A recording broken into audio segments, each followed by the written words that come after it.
여러분 안녕하세요. 혁쌤입니다. 말 많고 탈 많은 2020년도 어느덧 막바지에 접어들고 있습니다. 다행히 최근 거리두기 1단계로 격화되어서 많은 학교에서 등교가 진행될 것으로 보이는데요. 덕분에 선생님의 온라인 수업도 이 영상이 마지막이 될 것 같네요. 그동안 열심히 들어준 여러분에게 감사의 인사를 전하며 앞으로도 확진자가 계속 줄어들어서 다시 영상 만드는 일이 없기를 바랍니다. 그럼 마지막 온라인 수업을 시작해볼까요? 오늘은 바람직한 여가활동을 선택하는 기준을 살펴보고 나의 여가활동을 되돌아보며 정리하는 시간을 가져보겠습니다. 먼저 지난 시간에 배웠던 여가활동의 정의를 되짚어볼까요? 여가활동이란 여가 시간에 즐거움을 얻기 위해 하는 자유로운 활동입니다. 여기서 여가 시간이란 꼭 해야 하는 일에서 벗어난 자유로운 시간입니다. 정리하자면 여가 활동이란 자유로운 시간에 즐거움을 얻기 위해 하는 활동입니다. 여가 활동에는 종류가 정말 많습니다. 여러분 개개인의 성향에 맞게 선택하여 즐기면 되는데요. 이때 어떤 여가 활동을 선택하느냐가 여러분의 평생을 좌우할 수 있습니다. 보다 똑똑하게 여가 활동을 선택하는 방법, 지금부터 살펴보겠습니다. 바람직한 여가 활동을 선택하는 방법 하나씩 살펴보겠습니다. 먼저 첫 번째, 여가 활동의 정의에서 알 수 있듯이 여가 활동의 목표는 즐거움이 되어야 합니다. 돈이나 성적과 같은 다른 목표가 생긴다면 진정으로 여가를 즐길 수 없습니다. 두 번째, 목표가 즐거움이라고 모든 즐거움을 추구하는 것은 금물. 건전한 즐거움을 목표로 삼아야 합니다. 마지막, 언제나 안전에 유의해야 합니다. 건강을 잃게 되면 모든 것을 잃게 됩니다. 지금까지 바람직한 여가 활동을 선택하는 기준을 살펴봤는데요. 더욱 자세한 내용을 하나씩 파헤쳐 보도록 하겠습니다. 첫 번째 기준인 목표를 즐거움으로 잡아라. 여기서 즐거움을 두 가지로 나눌 수 있습니다. 신체적 즐거움과 정신적 즐거움입니다. 먼저 신체적 즐거움입니다. 우리는 언제 신체적으로 즐거움을 느끼나요? 일단 에너지를 발산할 때 행복을 느낍니다. 축구나 농구, 테니스나 달리기 등을 하며 에너지를 소비할 때를 말합니다. 체육을 좋아하는 여러분이라면 더욱 공감이 가겠죠? 또한 몸이 편안할 때 즐거움을 느낍니다. 요가나 스트레칭으로 몸을 이완시킬 때가 해당됩니다.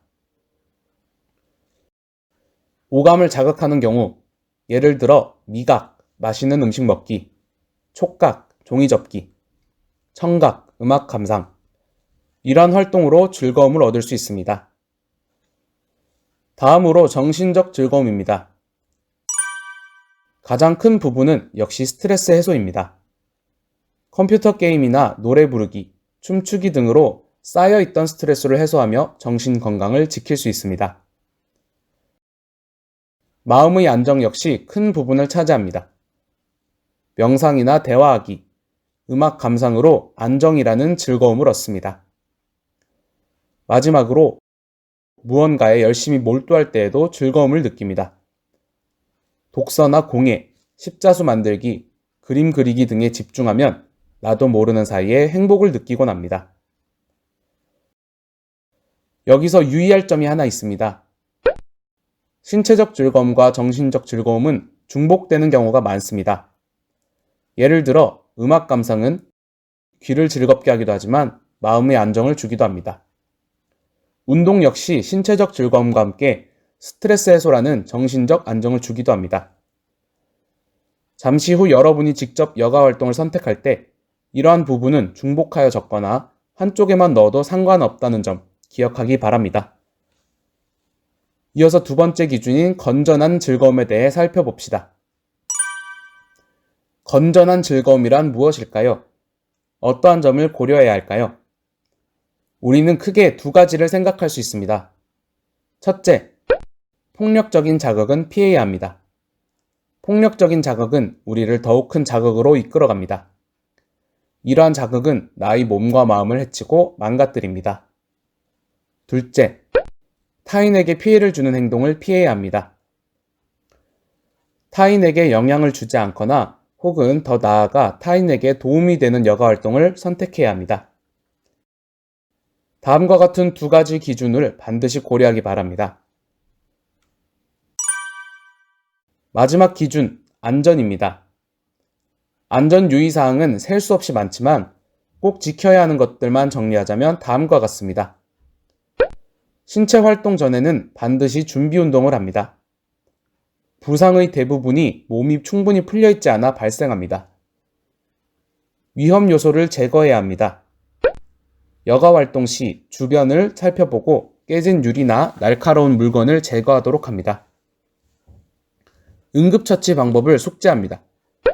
아무리 조심해도 다칠 수 있는 것이 인간입니다.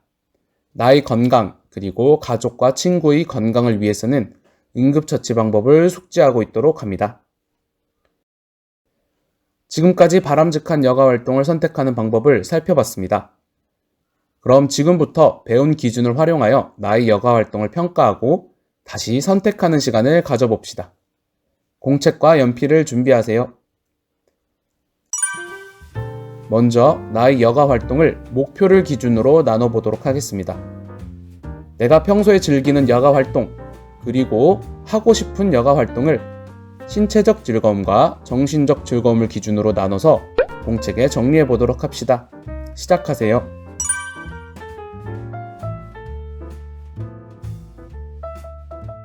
모두 잘 완성했나요? 각자마다 적은 내용이 다르니 선생님이 예시답을 보여주며 진행하도록 하겠습니다. 선생님은 다음과 같이 적었습니다. 그런데 여러분, 단순히 모든 즐거움을 추구하는 것은 금물이라고 했습니다. 두 번째 기준으로 나의 여가 활동을 다시 추려내 보겠습니다.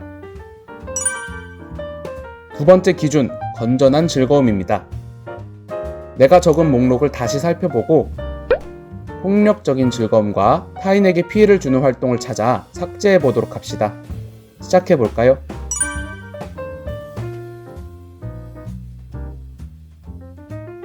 선생님이 적은 답으로 함께 과정을 확인할게요. 먼저 핵불닭 먹기는 위에 큰 자극을 주고 많이 먹을 경우 건강을 해치는 폭력적인 활동이 됩니다. 삭제하겠습니다. Nope. 이어서 물건 부수기 역시 폭력적인 활동입니다. 타인에게 피해를 줄 수도 있습니다. 삭제하도록 하겠습니다. Nope. 나머지 신체적 즐거움 목록은 큰 문제가 없어 보입니다. 정신적 즐거움으로 넘어갑시다. 공포 영화 보기 어떤가요? 공포 영화에는 자극적인 장면이 많습니다. 폭력적인 내용이 됩니다. 아무래도 여러분 나이에 많이 보는 것은 좋지 않은 영향을 줄 것 같습니다. 삭제하도록 하겠습니다. Nope. 밤새 휴대폰 하기는 어떤가요? 나의 몸을 망가뜨리는 폭력적인 활동입니다. 역시 삭제하도록 하겠습니다. Nope. 물론 적당한 시간 동안 즐기는 게임은 멋진 여가 활동이 될 수 있습니다. 욕하며 놀기. 당연히 폭력적이며 다른 사람에게 큰 피해를 주는 행위입니다. 심할 경우에는 학교 폭력과 같은 범죄가 되기도 합니다. 바로 삭제하겠습니다. Nope. 이러한 방식으로 여러분들도 여러분이 적은 여가 활동을 잘 추려냈기를 바랍니다. 곰곰이 생각하여 폭력적이거나 피해를 주는 활동이 없는지 다시 한번 살펴보기 바랍니다. 이어서 마지막 안전사항을 살펴봅시다. 여러분이 잘 추려냈다면 이제 바람직한 여가 활동만 남았을 것입니다. 여기서 잠시 시간을 내어 각각의 활동에서 주의해야 할 안전사항을 하나씩만 적어보도록 합시다. 시작할까요?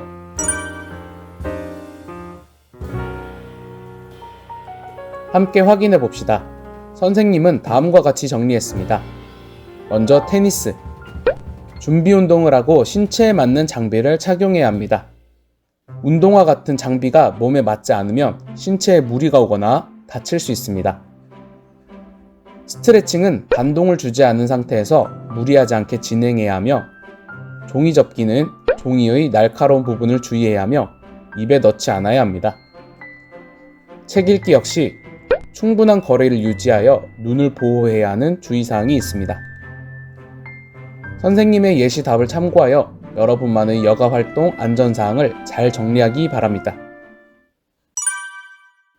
지금까지 바람직한 여가활동을 선택하는 기준을 살펴보고 직접 나의 여가활동을 점검해보는 시간을 가졌습니다. 여가활동으로 즐길 수 있는 취미가 많아야 행복지수가 높아진다고 합니다. 건강하고 바람직한 여가활동을 다채롭게 즐길 수 있는 여러분이 되기를 바랍니다. 오늘 수업은 여기까지입니다.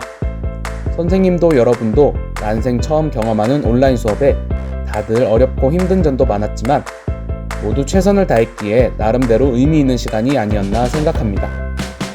앞으로는 더욱 즐거운 일만 가득하기를 바랍니다. 모두 수고 많았습니다.